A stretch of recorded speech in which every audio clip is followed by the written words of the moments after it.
नमस्कार। हमारे YouTube channel जो ना सुना में आपका स्वागत है। मैं वंदना वर्मा अपनी कहानियों में से आपके लिए एक कहानी लेकर आई हूँ। कहानी का नाम है समझौता।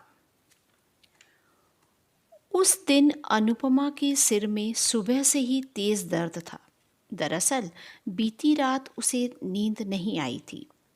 सारी रात नीचे वाले फ्लैट से किसी के रोने की आवाज़ें आ रही थी। दरअसल बड़े शहरों में अगर इस तरह आवाज़ आ भी रही हो तो भी किसी के मामलों में दखल अंदाजी करना ठीक नहीं समझा जाता। उस रात अनुपमा के पति सोमेश ऑफिस के काम से शहर से बाहर गए हुए थे। अनुपमा को नोएडा के फ्लैट में अपने परिवार के साथ शिफ्ट हुए सिर्फ 2 साल हुए थे। पूरी बिल्डिंग में कुल 30 फ्लैट थे। अनुपमा के पति और दोनों बच्चे 5वीं मंजिल पर रहते थे। कुछ छोटी मोटी दिक्कतों के अलावा कोई विशेष परेशानी नहीं थी वहाँ। करीब 6 महीने पहले अनुपमा के नीचे वाले फ्लैट में एक परिवार रहने आया था।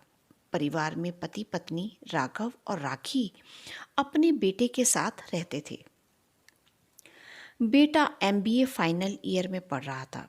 बेटी पूना में इंजीनियरिंग कॉलेज में पढ़ रही थी। नीचे वाले फ्लैट से अक्सर मेरे पापा कहते हुए रोने की आवाज़ें आती।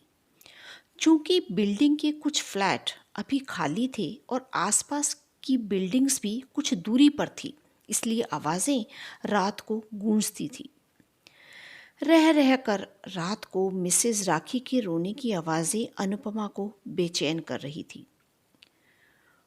उसे दुख भी था कि ऐसी क्या परेशानी हो सकती है।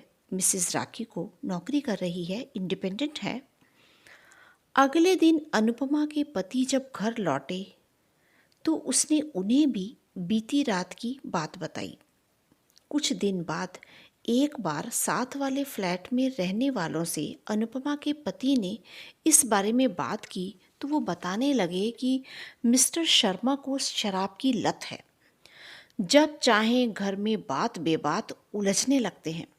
पत्नी की जगह गुस्से को जीवन साथी बनाया हुआ है। बेटा कुछ कहना भी चाहे तो नशे में उसे भी भला बुरा कहने लगते।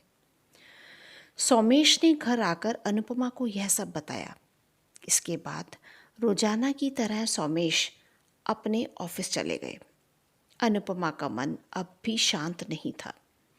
उसकी आंखों के आगे बार बार राखी का चेहरा घूम रहा था। रंग रूप साधारण था। वह बॉटनी में MSc थी। शहर के नामी प्राइवेट स्कूल में पढ़ाती थी। अनुपमा ने राखी को कई बार जल्दी जल्दी में आते जाते देखा था। उसके एक हाथ में पर्स और दूसरे में टिफिन होता था।